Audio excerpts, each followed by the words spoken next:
اسنوج آئیے روسٹرم پہ اور اپنی تقریری صلاحیتوں کا لوہا منوائیے اور آپ کا وقت شروع ہوتا ہے اب۔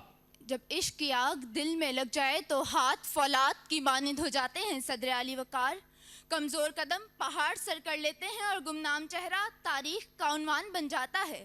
عشق وہ آگ جو راکھ میں پڑی چنگاری کو بھڑکا دیتی ہے اور انسان کو پستیوں سے اٹھا کر آسمان کی بلندیوں تک پہنچا دیتی ہے۔ یہی وہ قوت ہے جس نے غلاموں کو سردار، چرواہوں کو رہبر اور عام انسانوں کو دنیا کا امام بنایا۔ قوت عشق سے ہر پست کو بالا کر دے، دہر میں اس میں محمد سے اجالا کر دے۔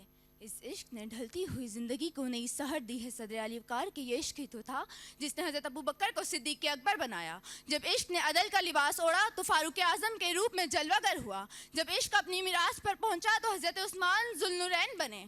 جب عشق کا ولولہ عروج پر پہنچا تو حضرت علی شیر خدا حیدر کرار فاتح خیبر کہلائے۔ یہ عشق ہی تو تھا جس نے مدینے میں بسنے والوں کو ایمان کا پیکر بنایا۔ یہ عشق ہی تو تھا جس نے مسجد نبوی کے در و دیوار کو ایمان کے نور سے منور کیا۔ جب عشق کا جنون دل میں بس جائے تو صفیں بنیان المرصوص کی طرح ڈٹ جاتی ہیں جو نہ گھبراتی ہیں اور نہ کمزور پڑتی ہیں۔ یہ عشق کی روشنی ہی تو ہے جو اندھیرے کو مٹا دیتی ہے۔ یہ عشق کی قوت ہی تو ہے جو کمزور کو طاقت دیتی ہے۔ یہ عشق کی قوت ہی تو ہے جو چراغ چلا دیتی ہے۔ صدر علی وقار، گلوں کا رنگ ستاروں کا نور آپ سے ہے، گلوں کا رنگ ستاروں کا نور آپ سے ہے، وجود عالم امکا حضور آپ سے ہے۔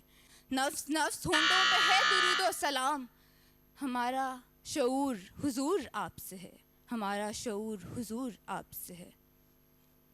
یہ تھی محترمہ اسنوج عارف صاحبہ جو اپنی عقیدتوں کے پھول سرکار علیہ السلام کی بارگاہ میں اپنے انداز میں مخصوص انداز میں نچھاور کر رہی تھی۔